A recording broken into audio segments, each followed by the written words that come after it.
Este es un podcast de Craft Courier, en el que Agustín Garetto y Milan Jelic analizamos semanalmente la política, la economía, la cultura, los temas internacionales y los hechos relevantes con una visión de conjunto, reflexiva, analizando tendencias, actores y teoría para entender mejor la realidad, priorizando la calidad de un análisis artesanal por sobre la velocidad y la cantidad. Hola, bienvenidos a todos al episodio número 43 de la tercera temporada, el último de este año 25. Así que, como es el último, vamos a hacer un repaso de lo que fue el año y las cosas que nos ha dejado este intenso 25. Hola Agustín, ¿cómo andás? Hola Milan, ¿todo bien? ¿Y vos? Bien, bien, muy bien. Me alegro. Tal cual, este es el último episodio de Craft Courier del año 2025, un año convulsionado en Argentina hasta las elecciones, porque también debemos remarcar que luego de las elecciones empezó a transitar la Argentina un tiempo más tranquilo o más pausado al ritmo que venía antes. Podemos decir, haciendo una analogía con Eric Hobsbawm, gran historiador inglés, que él hablaba de el largo siglo XIX y el corto siglo XX en relación con las guerras y demás. Bueno, podemos decir que el 2024 fue un año largo y que el 2025 fue un año corto en ese sentido, ¿no? Me gusta la analogía. Y vamos a hablar un poco respecto de un balance de lo que nos dejó el 2025, que no fue muy distinto al 2024, a mi entender. Es verdad que en ciertas cuestiones económicas hubo grandes cambios, como por ejemplo el poder atesorarse en dólares a la cotización oficial, es decir, una suavización en eso que llamamos cepo, la posibilidad de las personas físicas comprar dólares sin el famoso límite de los 200 que había antes y además otras obligaciones que tenías que cumplir. Prácticamente no podía comprar casi nadie dólares oficial. Y eso fue más o menos pasando del primer trimestre al segundo trimestre en esa época. Y no es hace tanto tiempo. Ahora ya nos acostumbramos a que eso sea la nueva normalidad, como se decía en la pandemia. Pero, pero qué falta hacía, ¿no? Eso hay que reconocer que ha sido un éxito del gobierno en aquel momento. Trajo otros problemas después porque no compraron dólares y etcétera. Pero recordemos a cómo estamos viviendo hoy, cómo era antes. Y bueno, es una mejora institucional bastante importante. Sí, totalmente. Creo que hay que reconocerlo, valorarlo. Es cierto que trajo otros desafíos, pero quiero una especie de promesa, si se quiere, también del gobierno y que la cumplió incluso antes de los pronósticos. En líneas generales se observaba que a mitad de año recién iba a ocurrir esto y como bien dijiste fue del paso del primero al segundo trimestre. Recordemos que habíamos comenzado el año con la frase el año de la reconstrucción argentina, ¿no? El gobierno había instaurado el 25 como el año de la reconstrucción argentina. Usé otra palabra bastante polémica, ¿Qué era? de reorganización nacional también, aparte de la reconstrucción argentina. En fin, había sido la meta y el objetivo que se habían planteado. ¿Cuánto se reconstruyó? Bueno, este tema del cepo es importante y era importante ordenarlo. Otras cosas estamos aún esperando. Como dijiste, muy bien, eh, fue antes de lo que se pronosticó y trajo otros problemas que ahora iremos desarrollando, que fueron sucediéndose con el transcurso de los meses. Sí, siguiendo con el plano económico,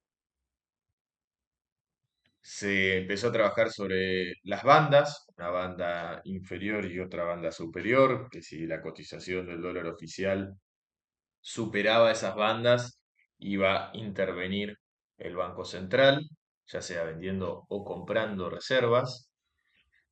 Todos le aconsejaban que compre en el medio de la banda, que era lo que sucedía en ese interín, el gobierno en esa puja, no, vamos a intervenir cuando el dólar caiga hacia el piso. Y recuerdo que, creo que Milei lo ha dicho, pero no solo Milei, los satélites, que ni siquiera son del gobierno, sino que aparecen en Twitter, todos sostenían, en Twitter o en televisión, en canales de streaming, hay nombres que se me vienen a la cabeza, pero creo que no vale la pena mencionarlos. Personas que usan sombrero, por ejemplo, y se hacen llamar el gurú, que decían que el dólar iba a caer y que no sé, íbamos a estar en una situación bastante extraterrestre. Y no ocurrió, No ocurrió evidentemente, y se perdió la oportunidad del gobierno de comprar dólares a, totalmente, porque después tuvo que salir a vender. a un precio bajo, porque al principio estaba barato y nosotros lo mencionábamos, solo recuerdo un episodio, el noveno de temporada, No hay dólares, de MAP, o el siguiente, No te cases con el dólar bajo artificialmente, el número 10, y así sucesivamente con varios episodios en los que hablábamos de la necesidad de comprar dólares para aumentar las reservas para poder pagar los vencimientos que vamos a tener ahora en el 26. Eso era abril, mayo de este año. Y no lo hicieron para que la compra de dólares no afectara a la suba del tipo de cambio y que eso afectara a la inflación. Ese era el argumento, tal vez no oficial, pero que, como decís vos, en streamings, en Twitter y demás, los satélites comentaban. Y además una tasa de interés suficientemente alta como para la industria, ¿no? Eh, la industria empieza a pararse más o menos en esos meses, la actividad económica en líneas generales empieza a demostrar cierto estancamiento que hasta el día de hoy lo arrastra, que obviamente también es por una cuestión de demanda, es decir, no hay dinero en la calle, pero las tasas de interés también volaron, por lo Exacto. tanto era muy difícil tomar crédito y hasta cierto sentido ya tampoco tenía interés invertir realmente, más vale colocas en tasa y ya está. Es el famoso beneficio del carry trade que funcionó hasta que en un momento empezó la tormenta, empezaron los truenos. Me estoy adelantando un par de meses porque es cercano a septiembre, la famosa elección en la provincia de Buenos Aires. Ocurrieron cosas antes de las cuales ahora voy a hacer un paréntesis, pero bueno, vino el rescate del Tesoro. Ya el Central había empezado a vender. Recordemos que en una semana se fueron muchos dólares Sí, más de mil y millones. tal cual, y empezamos a hacer una analogía con ese fatídico episodio de Juntos por el Cambio, en ese momento Cambiemos en el gobierno, cuando también los mismos que hoy están Los mismos, son los mismos, ¿eh? direccionando la economía empezaron a vender dólares porque había una corrida. Bueno, nos salvó el tío Sam porque la íbamos a estar pasando muy mal. Íbamos a tener que empezar a usar dólares de los depósitos porque realmente no teníamos un mango.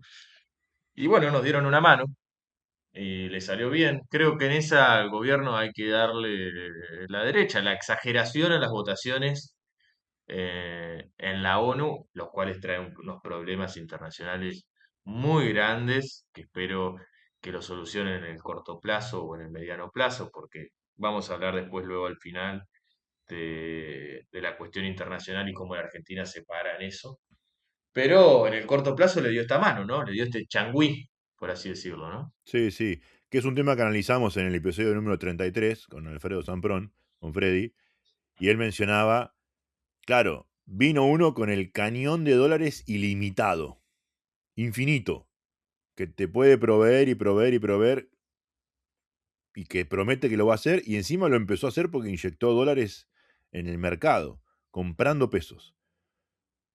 que después terminó siendo un préstamo porque se activó el swap, etcétera. Pero en ese momento, ¿no? Freddy lo decía muy bien. Bueno, tenés un problema de liquidez de dólares y hay el que los imprime te dice yo te los voy a proveer. Y bueno, eso trajo una calma realmente que vino a solucionar el problema de ese momento, de esa falta de liquidez enorme. No solucionó el problema de fondo, que es aumentar las reservas, que sigue sin solucionarse. Pero claramente trajo una estabilidad y una tranquilidad al mercado que no sabemos dónde podría haber terminado, ¿no? Si no hubiera pasado eso. Totalmente. Ahora en el 2026 se le abre otro escenario al gobierno, la cosecha gruesa a mediados del 26, ya antes van a empezar a llover dólares. Veremos también en qué cantidad, ¿no? Porque eso es otro tema, pero aparentemente todo va a ir de acuerdo al plan, como diría el gobierno. Pero sí, tuvieron esta especie de salvavidas, que obviamente no va a ser gratis. Y no lo digo en cuestiones de le vamos a vender medio país, sino en acompañar a Estados Unidos en su avanzada en cuestiones internacionales. No quiero adelantarme mucho en eso porque sabemos que también hay una especie de pragmatismo en el gobierno, de que decimos una cosa, y lo recuerdo en el caso de China, ¿no? Yo no negocio con comunistas, y luego cuando China empezó a apretar, China es el mejor país del mundo, ¿no? No te piden nada a cambio. ¿Te acordás que dijo? Sí. Invierten y no te piden nada a cambio. Bueno, ahí tenemos la base china. Por eso no me adelantaría a decir nada al respecto. Es verdad que también en cuestión regional, ahora con Cast al lado en Chile, que no hablábamos de las elecciones en Chile en los últimos episodios, pero bueno, ganó Cast, como todos saben, que no es Milei, pero se siente en parte de la misma familia. Vamos a ver si eso le da cierto aire en cuestiones regionales, porque la verdad que estaba bastante solo. Solamente para poner de contexto, el mandatario más importante en la región por el país, ¿no? Es Brasil, es Lula. Y no es del color político de Milei, y eso trae muchas fricciones, sobre todo en el Mercosur. Bueno, ahora va a tener a Kast, que quizás en cuestiones regionales, si bien no pertenece al Mercosur, puede llevar cierto diálogo. Igualmente, déjame hacer una acotación. Esto es algo de coyuntura de los últimos días, últimas semanas. Salgamos un poco del análisis de todo el año. Sí, ganó Kast, vino a la Argentina, se juntó con Milei, probaron la motosierra juntos a ver si estaban afiladas lo suficiente como para hacer los recortes que quieren. Se reconocen de la misma familia, pero bueno, no. Nuestro presidente es presidente de nuestro país, de Argentina, ¿no? Y no dijo nada de los dichos en su momento de Kast de que quiere discutir sobre la Patagonia Argentina.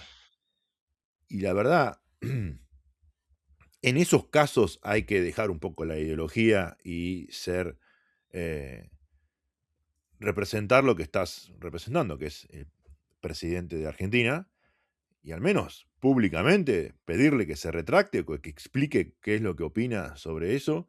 Unos van a decir, no, eso eran eh, comentarios de juventud de otras campañas anteriores. Bueno, es lo que piensa, ¿no? Si no se retracta, sigue pensando lo mismo. Cast.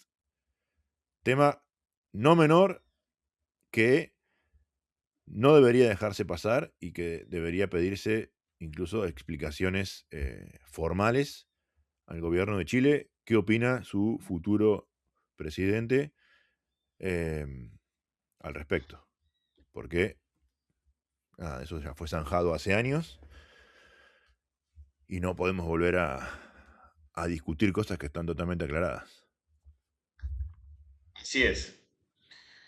Siguiendo con el balance anual, también es cierto de que hubo elecciones provinciales desacopladas de nivel nacional, el caso Santa Fe, por ejemplo, la reforma a la Constitución, luego otras elecciones provinciales respecto a las legislaturas, justamente provinciales. en el cual la Libertad Avanza a veces jugó con el gobierno provincial, a veces no, y eso trajo ciertas complicaciones en el momento. No le fue muy bien en todas las provincias. Recuerdo que en Salta sí fue una cierta amenaza en la cantidad de votos, no así cómo se traducen esos votos en bancas por el sistema que hay en Salta, pero sí que era una especie de amenaza en el cual Gustavo Sáenz decía, me estás viniendo a patear mi jardín y yo, cuando vos me necesitas, estoy a pie de cañón. Bueno, esto se vio también en otras provincias, luego explica en algunos casos la aparición de provincias unidas como tercera fuerza, que fue un fracaso realmente a nivel nacional, pero es menester mencionarlo porque es algo que ocurrió este año. El caso de Salta lo mencionamos muchas veces, porque probablemente fue el más grotesco, ¿no? Recuerdo muy bien a Sáenz en una entrevista en la televisión diciendo, casi dolido, despechado, diciendo, nosotros lo ayudamos y tengo a la candidata de ellos puteándome todos los días en la televisión. Y el tipo decía, paren de putearme, los estoy ayudando, ¿no? Y bueno, eh, esos eran los famosos pelotas que iban afuera, los goles que iban afuera y que los metían adentro, que muchas veces mencionamos, frase de Piqueto el año pasado, pero que sigue vigente. Sí, tal cual, en otras provincias también se vio, en algunas no, como en el caso de Chaco.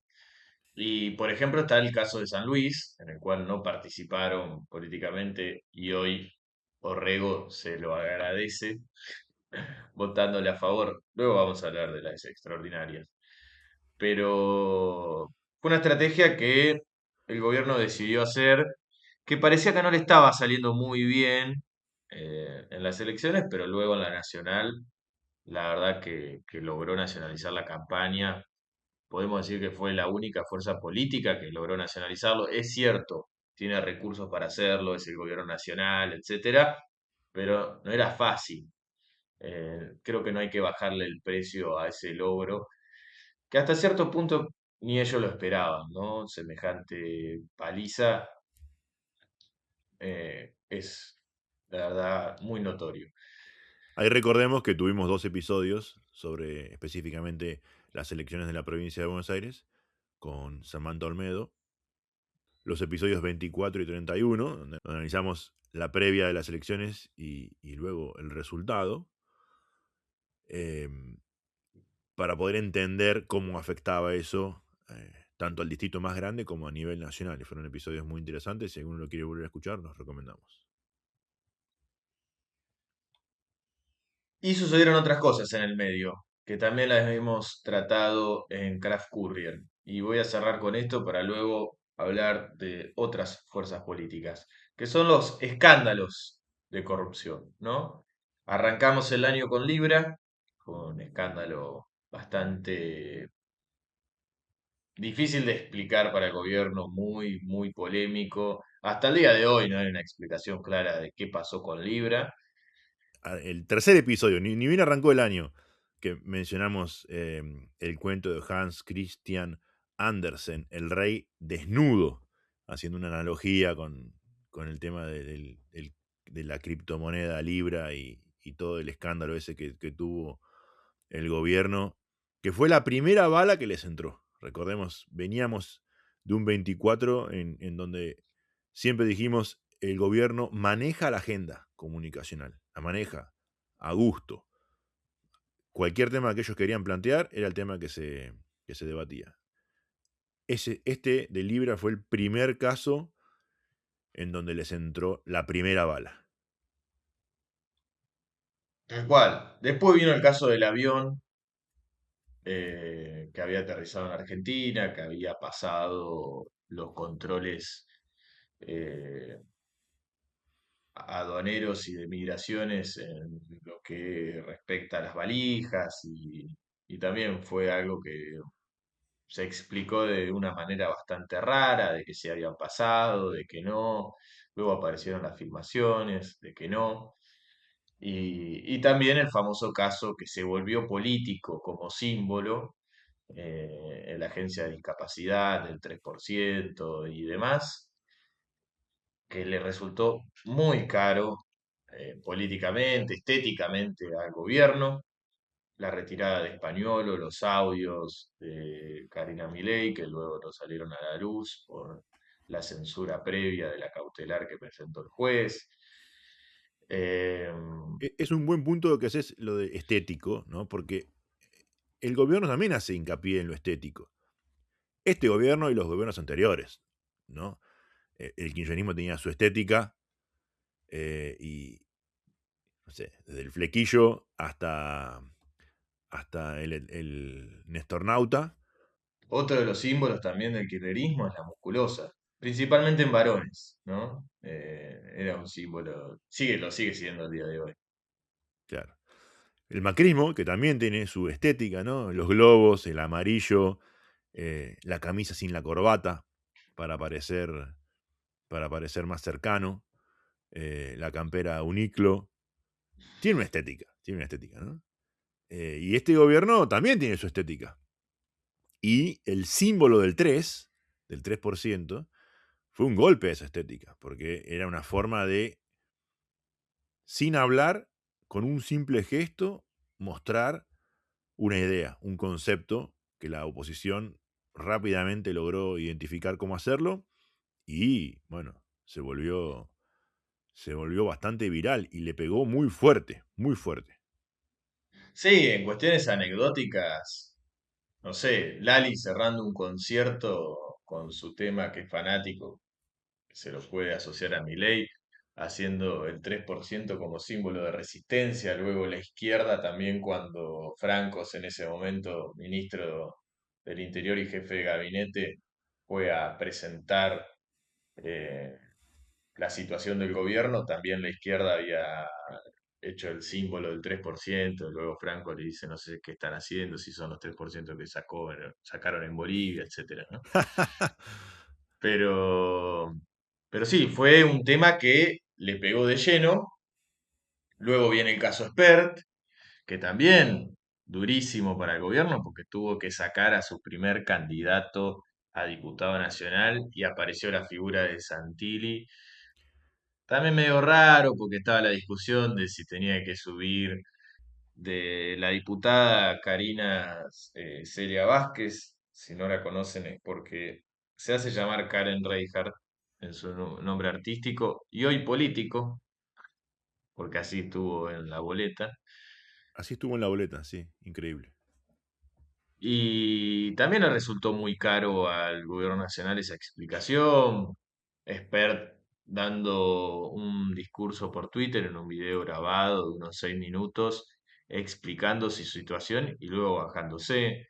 Eh, bueno, fue todo muy raro, pero le costó transcurrir este tiempo al gobierno nacional o al Partido de la Libertad Avanza. Por eso decíamos que Libra fue la primera bala que le entró. Hasta ese momento, comunicacionalmente, mediáticamente, eran impecables. Y a partir de ahí vino toda esta seguidilla que vos acabás de relatar, una peor que la otra, y, y mostró al gobierno en, a la defensiva comunicacionalmente, ¿no?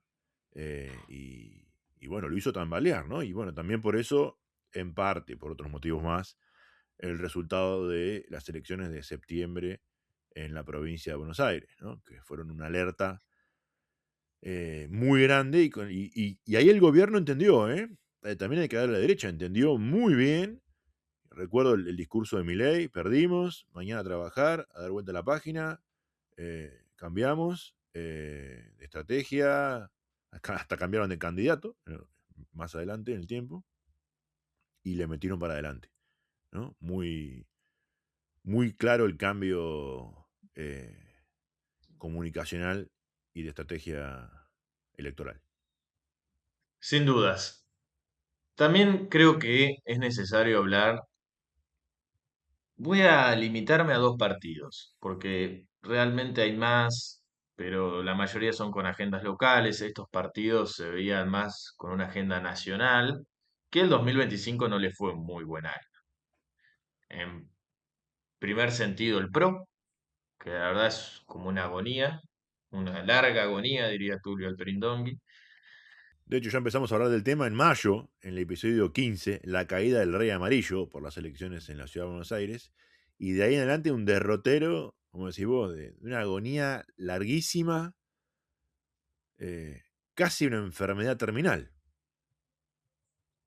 Así es, a tal punto que llegamos hoy con un Ritondo siendo presidente de la banca del PRO, anunciando cierta ruptura o amenazando con cierta ruptura, judicializando el hecho de que se nombraron los auditores para la AGN en una alianza entre el kirchnerismo y la Libertad Avanza. Tenían un cierto pacto el PRO en el cual iba a ir Jorge Triaca a ser auditor de la AGN y eso no se logró. Después vamos a hablar en específico eso de las extraordinarias, pero bueno, en líneas generales, el PRO está sufriendo su muerte, básicamente, porque va a ser la nada misma en los próximos años si la tendencia es esta, porque posiblemente la Libertad Avanza se haga de la Ciudad Autónoma de Buenos Aires, y el PRO está sintiendo eso en la legislatura porteña, porque recordemos que Jorge Macri no tiene mayoría, tiene que buscar aliados y va a necesitar a la Libertad Avanza, que tiene un gran número de legisladores en la legislatura. Veremos cómo sigue. La aparición de Macri bastante rara, ahora se me viene a la cabeza esa vez que fue a comer, que luego se Las milanesas que anunció. duraron 5 minutos, que salió con una cara de espantado como si hubiera visto a la parca. Lo tomaron Sí, las cámaras, tomaron ahí la imagen dentro de la camioneta, Macri saliendo de Olivo con una cara. Y sí, bueno, tal cual. Recuerdo que cuando habíamos hablado de eso dijimos, no sé qué le mostraron, un cadáver, porque sí. para quedar así de espantado, Le mostraron vio el la cadáver del muerte. pro. Sí, vio la muerte en persona. De su partido, Bueno, sí. Lo hemos ido de vuelta desde el comienzo del año, hemos hablado del tema. Lo hemos mencionado muchas veces. Hemos dicho, no me acuerdo en qué episodio dijimos, bueno, listo, esto fue la defunción del PRO. Y bueno, efectivamente, hoy tienen eh, una docena de diputados nada más y en caída, ¿no? El gobierno de la ciudad de Buenos Aires es muy malo por muchos aspectos que en algún momento podríamos tratar específicamente. Y bueno, la Libertad Avanza cada vez pesca más dentro de la pecera de los votantes que fueron de lo que en algún momento fue Juntos por el Cambio, del PRO, totalmente. Para citar a Nietzsche, diríamos, el PRO está muerto, estamos viendo solo su sombra. tal cual. También hubo otro partido que no la pasó muy bien, excepto en las elecciones de septiembre en la provincia de Buenos Aires, las locales, que es el peronismo. ¿Y por qué no la pasó muy bien? Bueno, porque hay un problema de liderazgo en el peronismo muy fuerte. Y en el medio, la detención de Cristina y la imposibilidad de presentarse a elecciones. Recordemos que iba a ir por diputada en la tercera sección Así es. y no lo logró o no pudo, ¿no?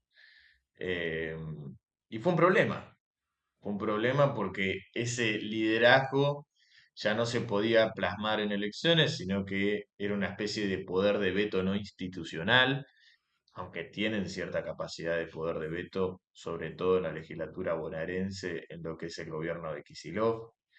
Eh, pero está esa tensión de quién tiene la batuta y es muy difícil. Hace muy poco hubo una reunión de gobernadores peronistas, eran muy poquitos, y claro, no hay una cara institucional de lo que se conoce como el kirchnerismo duro. No, Eh, incluso más ampliamente, el peronismo claramente tiene gobernadores y cada uno de ellos en sus provincias son relativamente fuertes, pero cuando analizamos los resultados duros de la elección de octubre, bueno, se ve claramente que el peronismo, en todas sus vertientes, está perdiendo votos. Y no hablemos de porcentaje de votos, porque eso cambia mucho si la gente va a votar o no, la base. Cantidad de votos. El peronismo está perdiendo cantidad de votos elección tras elección de los últimos años. Y eso es una sangría que no saben cómo parar. Y no tienen hoy por hoy liderazgos eh, que puedan suplir esa falta de representación. Algunos dicen, ¿será Dante Gebel el que les venga a solucionar ese problema? Bueno, va a crear un montón de otros nuevos problemas dentro del peronismo. Veremos qué pasa con ese experimento. Pero claramente hoy tienen una carencia de liderazgo y una pérdida enorme de votos y representación. Que en octubre no necesariamente se vio reflejado en un traspaso de votos de del peronismo a la Libertad Avanza. También lo hemos analizado, que la composición del voto de la Libertad Avanza se parece mucho más a lo que fue el voto a Juntos por el Cambio en las últimas varias elecciones, que a como había sido el voto original del 23 de la Libertad Avanza, que había sido bastante homogéneo en todo tipo de estratos sociales. Entonces, hay una pérdida enorme de votos del peronismo, pero que no están yendo necesariamente a ningún lado específico. Nadie está tomando esa representación. Ese es un fenómeno muy interesante que, como siempre hacemos, intentamos analizar tendencias. Es algo que no es nuevo, ya empezó hace un par de elecciones y, bueno, veremos en dónde termina ese electorado, esa representación, pero es algo interesante a ver, porque es un fenómeno relativamente nuevo. Sí, es esa figura de los desmovilizados, Exacto. ¿no? Que en los 90 también existió, pero el peronismo era gobierno, paradójicamente.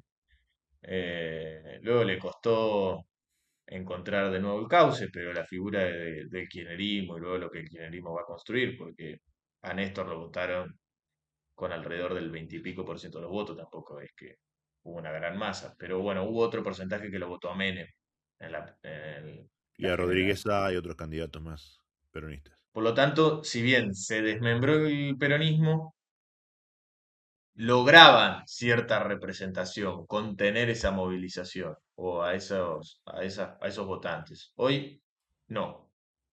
Por eso también creo que se explica el, che, si buscamos a alguien afuera y si empezamos a mirar afuera, bueno, a uno se le ocurrió, mira, Dante Gebel habla de unidad nacional, está haciendo todo un show que se llama Presidente. Hace poco vi una pintada en redes sociales que decía Presidente, pero no era la estética del show con la tipografía de Presidente que uno lo puede buscar hoy en cualquier red social y lo va a ver, sino que era la típica pintada política, ¿no? Imagínense cómo ese, no sé, Espinosa 2027 en una pared de La Matanza. Bueno, en vez de decir Espinosa, decía Presidente. Ya se está transformando en un símbolo presidencial. No sabemos si lo va a lograr. Esperemos. Él tiene ganas, hace mucho tiempo que tiene ganas de serlo y hay algunas figuras dentro del peronismo que empezaron a mirarlo con buenos ojos, hay otras que no. Bueno, vamos a ver cómo eso evoluciona a lo largo del 26 y también del 27, porque recordemos que Alberto Fernández subió a esa figura de En presidenciable mayo en mayo, tal cual, o sea, de ese año, cuatro del veces. 2019. Por lo cual puede pasar cualquier cosa en la Argentina. Para cerrar la cuestión del balance, queríamos presentar una idea que la podemos registrar en el 2024 también, pero creo que ya se está transformando en un paradigma, que es la Argentina de las dos velocidades, ¿no? Hay dos Argentinas que corren a ritmos distintos. Hemos hablado de las dos sociedades, de diferencias muy fuertes, pero que parece que este modelo económico lo profundiza o le da cierta explicación. o poder explicativo, que básicamente se resume en que hay personas que le va bien y personas a las que le va mal. ¿Es normal en cualquier gobierno? Sí. O en cualquier situación siempre va a haber alguien que le va a ir bien y alguien que le va a ir mal. ¿Cuál es la diferencia en este caso? Que la perspectiva de futuro parece que esto se va o mantener o profundizar. Es decir, que los que le va mal no van a tener posibilidad de que les vaya bien. Y hay diferencias muy notorias y queríamos ponerlo como símbolos así, ¿no? Y pensamos, bueno, ¿cuáles son a los que le va bien? Y fue a los que Javier Milei los visitó luego de la jura de los nuevos diputados, ¿no? Milei yendo a ver Polo. Y hablamos de esa diferencia y del cambio en la composición del electorado de la Libertad Avanza. Que ya lo dijimos todavía, los que construyen la industria del polo es algo admirable, como compiten a nivel mundial y son los mejores. Estamos hablando del público, ¿no? Del público, no de los que producen la industria, sino de los que consumen la industria. Sí, sí, tal cual. Y luego en Argentina, que también tiene diferencias, ¿no? Que son los que le va mal, porque hay personas que le va mal que están encantados, es decir, mantienen cierta esperanza respecto al gobierno y a qué puede llegar a suceder en la economía real también. Y luego están los desencantados, que hablamos un poco respecto del peronismo. ¿Por qué? Porque son los desmovilizados, personas que realmente no saben qué hacer. Y yo siempre me hice la pregunta, quizás no están esperando nada de la política. Bueno, es lo que hablamos en el episodio anterior sobre Perú. Gente que ya descree completamente de la asistencia del gobierno y hace la suya. ¿No? El Estado desapareció y hace la suya y ni me molestes, déjame que yo vendo en negro, hago mi casa así nomás, sin ninguna reglamentación, yo me la rebusco. Y está bien que la gente se la rebusque y que haga sus cosas, pero tiene que haber un cierto orden. Y bueno, es probable que muchos de estos digan ya, bueno, ya está, listo, déjenme hacer a mí. Y que no es algo exclusivamente de este gobierno. La pandemia acentuó mucho eso, ¿no?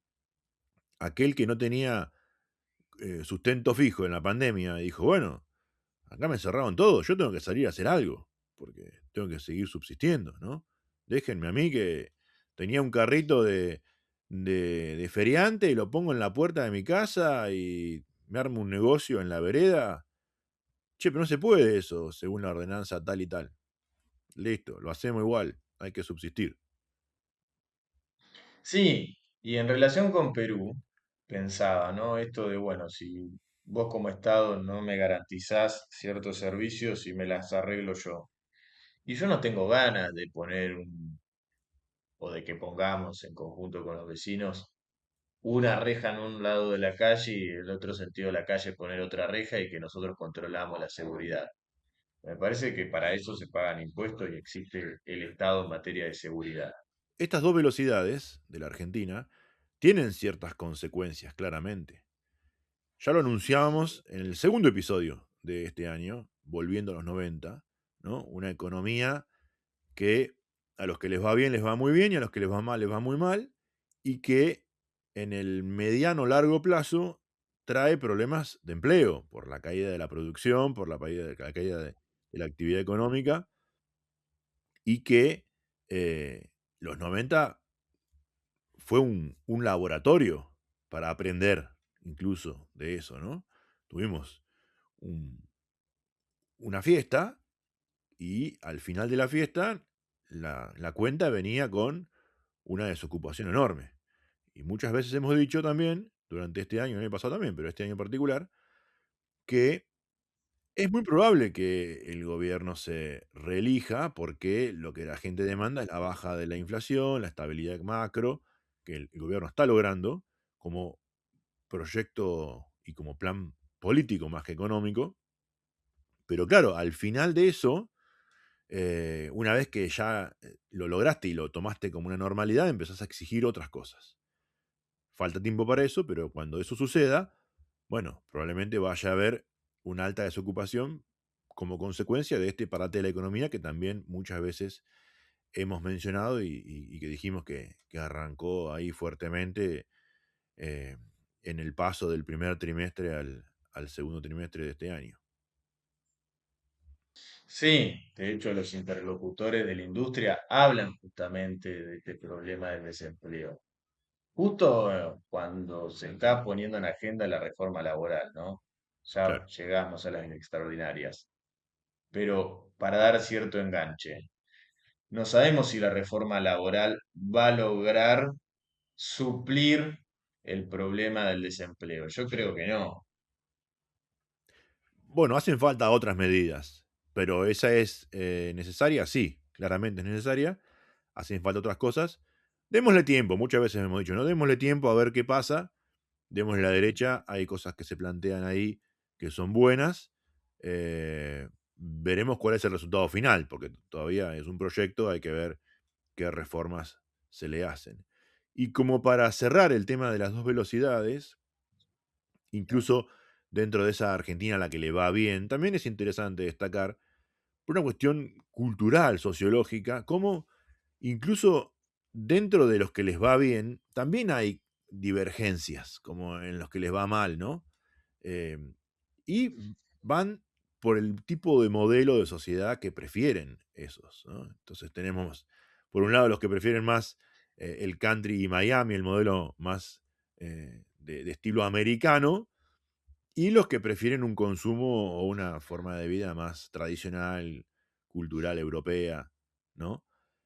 Y que su forma de consumo y su forma de expresión pública de ese consumo también es distinta y que generan análisis de su comportamiento distinto, ¿no? Y que vale la pena mencionarlo porque son parte de las velocidades distintas que tiene la Argentina. Y además, porque son dos sensibilidades también distintas. Exacto, tal cual. Y con respecto a la sensibilidad, me refiero a un tema que obviamente no se discute en la Argentina, o como se conoce, la gente. Pero, por ejemplo, en cuestiones republicanas, a estos dos sectores no les impacta de la misma manera cuando se afecta o se discute valores como la república y todo lo que eso conlleva. Totalmente. Gran punto. Bueno, el gobierno nacional convocó a sesiones extraordinarias y en cuestiones técnicas, en una fecha bastante rara, porque en total el gobierno, en total el Congreso va a tener, o tiene en realidad, ya se ha consumido un par, 20 días para tratar todos estos proyectos. Sí, pero pará, 20 días corridos porque está Navidad en el medio, eh, fin de semana. ¿Te acordás que hace unas semanas hablábamos, bueno, el presupuesto lo van a dejar para extraordinarias y vamos a tener un verano en el cual van a estar debatiendo diciembre, enero y capaz que en febrero? Y hasta uno pensaba, bueno, van a trabajar en el verano los legisladores. Nada, no. Pocos días Sí, dieron. sí, prácticamente diciembre y como vos bien dijiste, con feriados en el medio. Y no sesionan todos los días, sí trabajan en comisiones todos los días. Eh, Cuando el gobierno o el Poder Ejecutivo Nacional convoca sesiones extraordinarias, presenta un temario, además de poner fechas límites, es decir, no puede abrir las extraordinarias ilimitadamente, pero sí las puede prorrogar después, tiene que presentar un temario y lo que presentaron fue, bueno, como bien dijiste, el presupuesto, del cual vamos a hablar porque en diputados ya se trató y trajo ciertos problemas. Luego otro proyecto que se llama Inocencia Fiscal, es una especie de blanqueo. Luego otro proyecto que se llama Compromiso Nacional para la Estabilidad Fiscal y Monetaria, que básicamente es que los presupuestos tienen que ser equilibrados o superavitarios y no presentando déficit.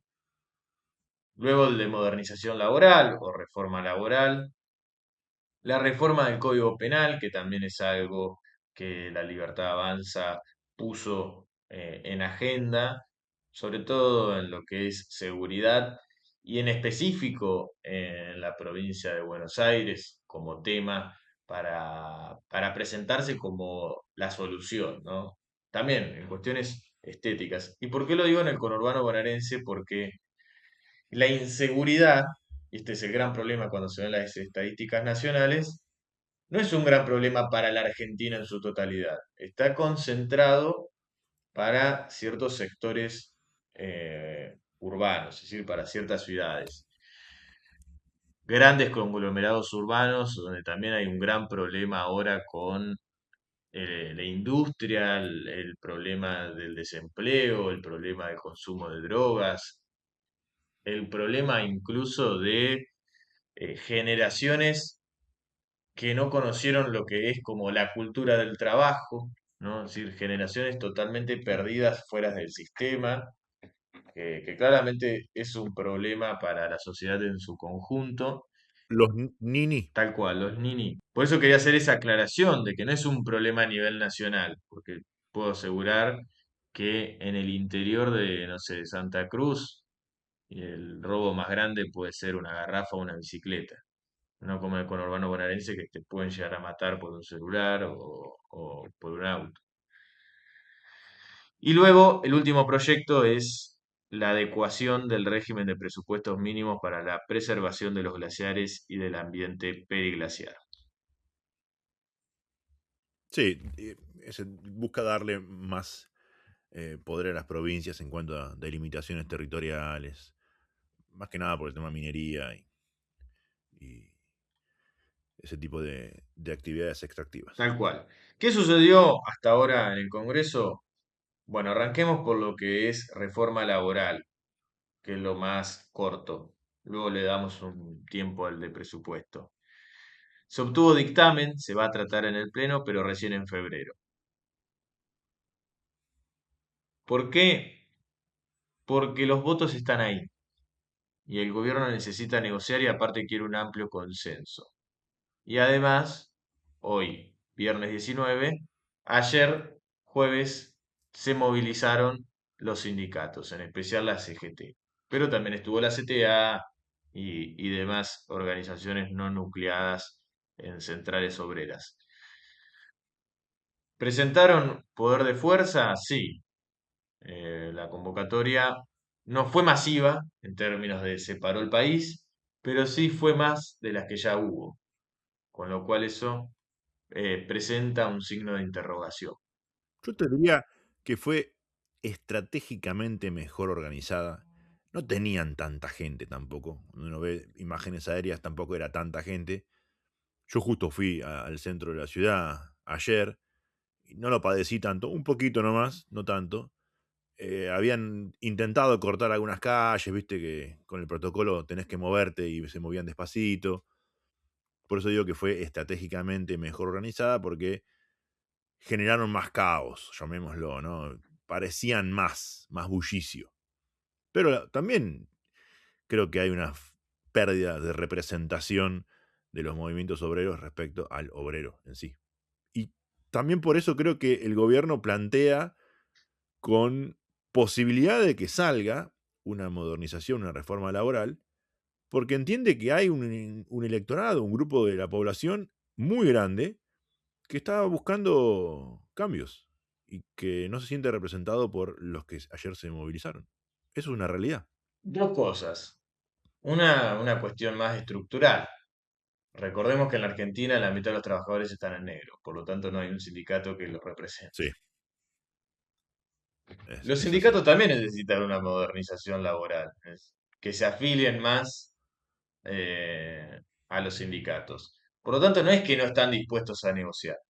Y creo que en ese sentido es como, bueno, sí, te mostramos la pantalla del caos, pero el teléfono lo tengo acá, llamame.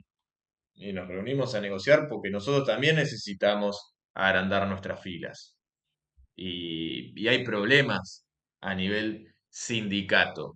Anecdótico, no sirve de nada, pero yo vivo muy cerca del Hospital Camioneros, en Buenos Aires. Vendieron el edificio. No la está pasando muy bien. Claro. Moyano. Un edificio muy lindo que tenía sobre Avenida Rivadavia y Acoite. Bueno, todos tienen problemas. y ellos también lo necesitan, por eso creo que quieren sentarse a negociar y que me parece que incluso el sector, los empleadores, los grandes empleadores, lo que es la patronal, también está dispuesto a aceptar ciertas cuestiones de los sindicatos. Porque, por ejemplo, estaba la discusión de, bueno, ahora las negociaciones no van a ser por actividad, sino que va a ser por empresa. Y a los empleadores mucho eso no les gusta. Está buenísimo el liberalismo norteamericano y demás, la empresa negociando, pero también el empresario argentino se acostumbró un poco del corporativismo, ¿no? Y eso, Es que les encanta, escuchame. Son empresarios prebendarios, los grandes. no, no, No sí, sí, todos, pero estamos muchos, hablando sí, de los grandes, los que mueven la aguja. Por lo tanto, claro. Y sí. todo va a ser medio light, tampoco esperemos una reforma eh, revolucionaria. Y hablemos del presupuesto, ya para cerrar lo que es extraordinarias. Se obtuvo el dictamen ya hace tiempo, se trató en el Pleno de Diputados, pero no salió el capítulo 11 que contenía la derogación de las leyes de financiamiento de universidades y la emergencia en discapacidad y otras cosas más. Muchas cosas más que lamentablemente por haber votado las cosas así por capítulo cerrado, no se terminaron de debatir. eh, que no digo que las tuvieran que aprobar o que las tuvieran que rechazar, simplemente eligieron la modalidad por capítulo y hubo cosas ahí en el medio que Bueno, quedaron sin eligieron esta tratarse. modalidad de capítulo porque el capítulo 11 contenía cosas para para contentar a varios, para contentar al PRO con su reclamo de la coparticipación que Alberto Fernández lo había dado atrás, Macri lo había corregido para los términos del interés del PRO, Alberto Fernández lo dio para atrás, luego la Corte Suprema falló, etcétera. Y el gobierno como que quiso contentar al grupo con eso. Luego también cuestiones particulares para ciertos partidos provinciales que responden a gobernadores, pero que finalmente no logró prosperar. Y antes de entrar a ese escenario, porque el gobierno nacional ya se está pronunciando al respecto, me gustaría comentar un poco de cuál es esa coalición que le permitió al gobierno aprobar el presupuesto, que son los propios, que cada vez son más, no solo por las elecciones, sino porque hubo también transfugismo en el caso de diputados del PRO que pasaron a la Libertad Avanza, sectores de lo que era antes Juntos por el Cambio, los radicales y el PRO, iban a ser estos puntualmente los que en el capítulo 11 le van a votar en contra, los radicales en particular, y partidos locales, provinciales, del norte sobre todo. Esos fueron lo que le dieron el apoyo necesario al gobierno nacional para que salga en diputados el proyecto de presupuesto. Pero ¿qué es lo que dice hoy o qué es lo que deja trascender, mejor dicho, el gobierno nacional? Si esto se aprueba en el Senado tal como está, nosotros lo vetamos. Es ridículo por donde se lo mire. Primero porque dudo que atente con el equilibrio fiscal. No mueve la aguja el financiamiento de las universidades y tampoco la emergencia en discapacidad. Segundo, es una pelea sin sentido. Entiendo que se quieran pelear en la batalla cultural contra las universidades para decir que son un curro y de paso también meterse en la política universitaria, porque también lo hacen con esa perspectiva, no como el PRO que nunca se quiso meter. Pero en cuestión de discapacidad, elegir a ese adversario político es bastante ridículo. Una cosa es mejorar el sistema porque hay ciertos abusos en personas que tienen certificado de discapacidad y que realmente no debería ser así, es una cosa, pero tampoco explican el universo de estas personas. Y no vas a joderle la vida a todos por un par de casos que lo podés hacer en las agencias que para eso están, no para hacer los negocios y llevarse el 3%. Bueno, es un tema bastante polémico. Y luego, ya en cuestiones políticas, Primero que no tener presupuesto es un desastre. Al gobierno le encanta porque eso le da discrecionalidad, pero es un desastre para el... Eso te iba a decir, ya lo hemos comentado varias veces. Le permite después repartir lo que sobra porque son presupuestos tan viejos que la inflación ya puedes hacer lo que quieras si no hay Sí, presupuesto. le es mucho más fácil el ajuste, sobre todo. Ahora, para los de afuera y para los de adentro es un gran problema, porque ¿qué hace un gobierno sin presupuesto? Es bastante, no solo es discrecional, sino que también es bastante impredecible. Para los de adentro y para los de afuera, pongo en relación también con los gobernadores en lo que es obras. Pero también es un problema de la política. Y estos sectores aliados o que te atienden el teléfono, que los necesitas, porque no puedes sacar leyes por motus propia, no tiene la mayoría calificada para hacerlo. Y ya llega un momento que decís, mirá, me siento a trabajar, te leo el proyecto, te lo discuto, impulso para que salga, obviamente que va a haber ciertas cosas que no, avanzamos en las negociaciones y demás, llego, te lo apruebo, me lo vetás, ya, ya es el cobro. Vamos a hacer una pequeña aclaración, ¿no? Muchos se dicen, no, los legisladores no trabajan, cobran un montón, trabajan una vez por mes, una vez cada 15 días. No sé cuántos de nuestros oyentes han visto un proyecto de presupuesto. Es larguísimo y tiene un montón de cosas para analizar y estudiar. Y hay que mirar con detalle porque se te puede pasar un elefante rosa por delante y no verlo. Con lo cual, tenés que sentarte y verlo con detenimiento y no una sola persona, sino todo un equipo de personas con diferentes capacidades y diferentes conocimientos, porque se tocan temas de todo el Estado, es la ley de leyes. Y la verdad es que cuando, vamos a suponer que es medio cierto que trabajan poco, cuando les toca trabajar y se ponen a leer y a investigar y a discutir y votan algo, y después todo ese trabajo no sirve para nada, pensémoslo humanamente, como cualquier empleado en una empresa, en un puesto de trabajo que hace un montón de cosas que después no sirve para nada. Ese empleado, la próxima vez que le pidas algo, ¿qué va a pensar? ¿Qué va a decir? Che, pero yo trabajo un montón y... No, bueno, pero para eso te pagan. Está bien, pero si me van a pagar igual, lo lea o no lo lea. De hecho, no lo leo y voto en contra y ya está. Ojo con eso que puede llegar a pasar, ¿eh? Sí, el hartazgo de ciertos legisladores, yo no lo subestimaría tanto. Para nada, porque aparte son legisladores claves que te pueden conseguir otros votos u otras negociaciones. Claro, exacto. Eh, Hablamos de Piqueto, y Piqueto puede hablar con un gobernador, puede sentarse a dialogar y demás. Si vos todas las veces vas a poner palos sobre la rueda, va a llegar un momento y decir, bueno, la mayoría busca la voz, no las conseguís, problema tuyo. Eh, Exactamente. Y eso es a tener en cuenta. Quedan 2 años todavía de gobierno, 2 años de esta legislatura, de esta conformación. em, como el mismo Piqueto dijo, ¿no? No hagan, no metan adentro los goles que van afuera.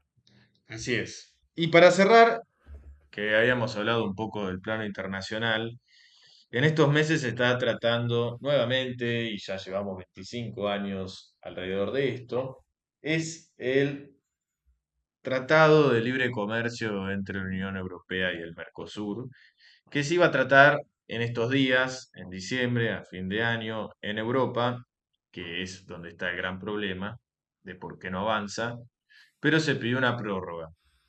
Lo pidió Italia, obviamente que otros países ya estaban en esa posición, básicamente el más grande es Francia o el más importante, pero Italia lo acompañó, pide tiempo para hablar con los sectores agrícolas italianos, pero el mandatario Lula da Silva puso presión y ya dice, bueno, medio como que nos estamos hartando un poco de esta situación, empiecen a acelerar las conversaciones y las negociaciones para que de una vez termine saliendo.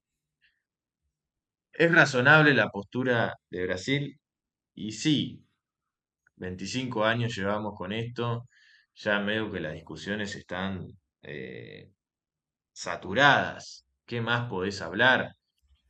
cuando se llegaron a muchos acuerdos y acuerdos y acuerdos, y es lo que hablábamos recién de los legisladores, ¿no? Si vos trabajás, hacés, te esforzás, cedés en tu parte para lograr un consenso y después no avanza nada, decís un día, decís, ya está, listo. Nos buscamos otros mercados y a ver qué podemos conseguir ahí. Pero es cierto que para el Mercosur es muy importante, también lo es para Europa, obviamente por su dependencia con China que está creciendo y el problema con los Estados Unidos. Pero lo mismo sucede para Mercosur, sobre todo con la dependencia china de las exportaciones, Claro. más las argentinas que las brasileñas, pero Brasil también tiene cierta dependencia relativa, pero sí, hay cierto hartazgo. No, y nuestra relación cultural también con Europa, de América Latina, de Mercosur, desde Argentina, Paraguay y Uruguay con España y Brasil con Portugal, hasta con Italia, Alemania, Polonia. Tenemos inmigrantes, los cuatro países, de muchos países europeos. Una cultura arraigada, fuerte. Eh, Entonces, es lógico que tengamos una buena relación y que ambas partes querramos llegar a acuerdos. Pero hay que lograr los acuerdos. Y hay que ceder un poco. Todos Sí, tienen que además el ceder proyecto en sí es más beneficioso en cierta medida para para ellos. ellos, Entonces, para Europa bueno, que para el cedan algo. Mercosur, claro. Eh, Exacto. Es un tema que va a terminar desarrollándose durante el resto del 26, a ver si llega a puerto o no. Y creo que hemos repasado muy bien lo que fue el año 25. Ha sido un año, como dijimos al comienzo, movido, sube y baja, emocionales, económicos, laborales, de todo tipo. Creo que todos terminamos un poco cansados ya de lo que fue el año. Está bueno tomarse unos días de vacaciones, un momento de descanso. Nosotros nos vamos a tomar enero aquí en el podcast de descanso y reflexión para volver con nuevas ideas, con nuevos análisis y con más invitados, que este año hemos tenido pocos invitados, muy buenos, pero hemos tenido pocos y queremos tener algunos más eh, durante el 26. Así que vamos a volver renovados en febrero. Así es, nos vamos a encontrar en febrero y también con un año con más invitados, como vos bien dijiste, y analizando la política argentina, que esperemos que deje su carácter de cíclico, para que sea un poco más divertida. Y también que los pronósticos y las tendencias finalmente se reviertan y no continúen como estos últimos 3 años en principio, pero ya llevamos casi más de una década en la misma calecita. Y para terminar, que muchas veces analizamos cosas más teóricas, vamos a dejar una columna que nos realizó Martín Biurrun desde Uruguay, explicando sobre la Unión Europea desde el punto de vista institucional, para entender lo que veníamos hablando recién y dar un poco más de, de teoría y de explicación que muchas veces nos gusta. Le dejamos ahora a continuación esta columna que creemos que aporta y les aporta al entendimiento. Muchas gracias a todos por este año, por habernos escuchado, por haber estado con nosotros y comentado y los esperamos el año que viene para seguir analizando la política, la economía, la realidad de nuestro país y del. Así es. Muchísimas gracias. Felices fiestas y nos vemos el próximo año. Feliz Navidad y muy buen comienzo del año nuevo. Esta es una columna para Craft Courier, les habla Martín Bjurrun y hoy les voy a hablar de la personalidad jurídica internacional de la Unión Europea, un tema que parece bastante árido, pero que en realidad lo tocamos directa o indirectamente cada vez que abrimos un medio de prensa y leemos que la Unión Europea está negociando o está actuando en un determinado ámbito, en particular en estos momentos en política comercial, que se está hablando sobre el acuerdo Unión Europea y Mercosur. Y algunos se preguntarán, bueno, pero la Unión Europea, en fin de cuentas, ¿qué es? ¿Es una organización internacional? ¿Es un bloque regional como el Mercosur? Eh, pero a su vez, cuando uno llega a Europa, no hay fronteras, está el espacio Schengen, hay libre circulación. eh, ¿Qué sería? Puede, en algunos foros internacionales, hablan nombre de los estados, en otros no. La idea era hacer un poco un breve repaso sobre cómo funciona estas prerrogativas, estos poderes que tiene la Unión Europea. En primer lugar, la idea era definirlo y ver qué es la Unión Europea frente a otros actores, frente a terceros estados, en el concierto internacional. Bueno, en este sentido, los teóricos y los intelectuales que los juristas que han trabajado este tema y los politólogos hablan de que es una organización internacional, pero con algunas características particulares que se asemejan más a un bloque de integración regional y a una organización internacional dedicada a la integración y no una organización dedicada a la cooperación. Y lo distinguimos porque hay muchas organizaciones internacionales, como ustedes saben, dedicadas a la cooperación, que no tienen por objetivo la integración de los países de una determinada región. Y en esto es importante que la población entienda que los sujetos primarios en el ámbito internacional, en el sentido del derecho internacional, son los estados y que las organizaciones internacionales son sujetos derivados. Este tecnicismo me parece importante destacarlo para diferenciar que en realidad el poder o las prerrogativas que tiene la Unión Europea vienen dadas de las prerrogativas que los estados le dieron, las capacidades que los estados definieron que la Unión Europea tuviera a través de los tratados constitutivos de este bloque regional. La Unión Europea no tiene poder en sí mismo, sino por el que le delegan los estados a través de los tratados constitutivos. Y acá quiero hacer una puntualización. En estos tiempos, bueno, que he estado más frecuentemente en Europa, por compromisos profesionales y académicos también, descubrí que en el mundo europeísta, en el mundo intelectual y universitario, hablan de acuerdos internacionales, lo que la Unión Europea hace con terceros estados, lo que la Unión Europea hace con organismos internacionales. ¿Por qué? Porque ellos les llaman tratados a los tratados constitutivos de la Unión. Entonces, para no confundirse a nivel intracomunitario, empiezan a hablar de acuerdos cuando se refieren a tratados exteriores a la Unión Europea. Algo que yo bauticé digamos, de característica particular y creé la palabra tratar de no tratadizar eh, el lenguaje para evitar confusiones en lo que tiene que ver con la discusión de tratados extracomunitarios, ¿no?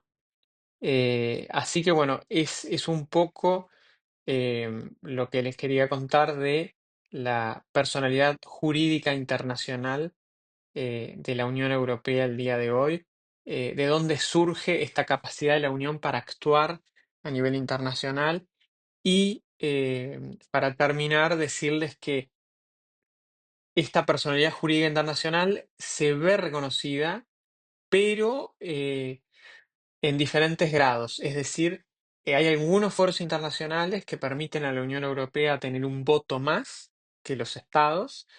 En otros casos, la Unión Europea vota en nombre de todos los estados que la integran.